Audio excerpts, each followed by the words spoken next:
Mangiaparole, che ringraziamo ancora una volta per l'ospitalità e poi per il meraviglioso rinfresco che ci attende.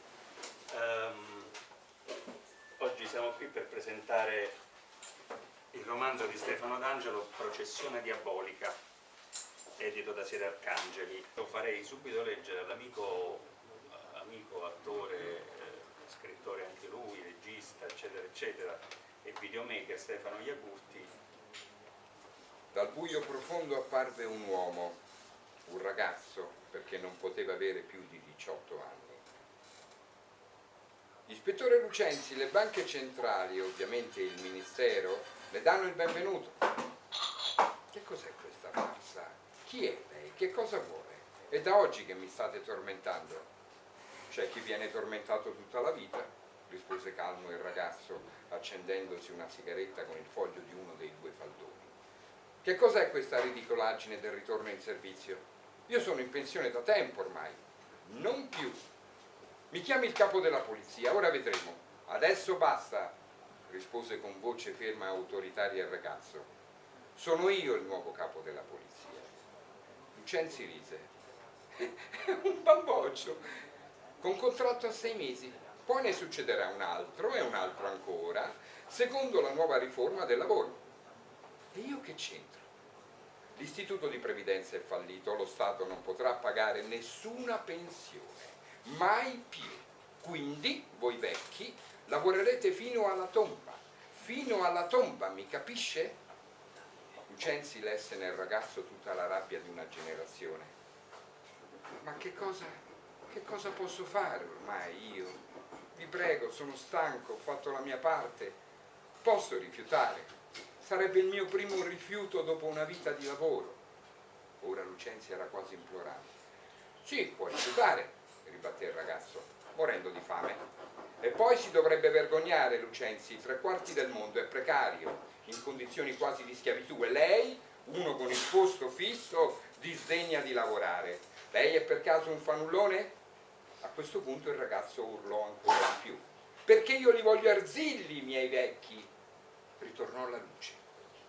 Lucenzi per un po' si mise la mano sugli occhi e piano piano si abituò all'eccessiva luminosità. Ora guardò bene il ragazzo.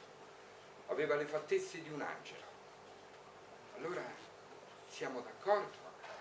Disse questa volta con una dolcezza infinita. Quindi il romanzo si dipana su questa detection, in questa città assurda che poi è Roma, scopriamo, ma poi ci spostiamo in Spagna, ci spostiamo in Sicilia, ci spostiamo su varie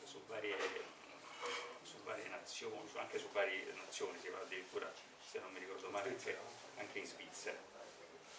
Ecco. Ma su cosa indaga effettivamente Stefano Lucenzi?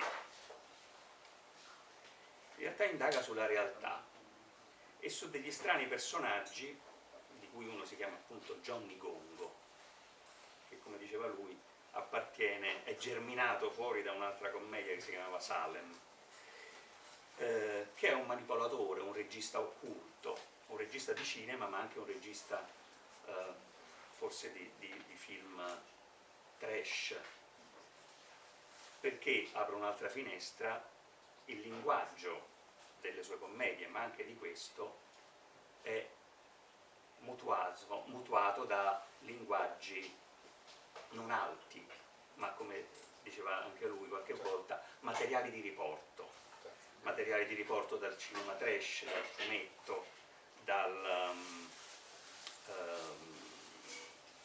anche da una bassa letteratura di consumo, ma tutto questo viene rimanipolato affinché diventi invece significante.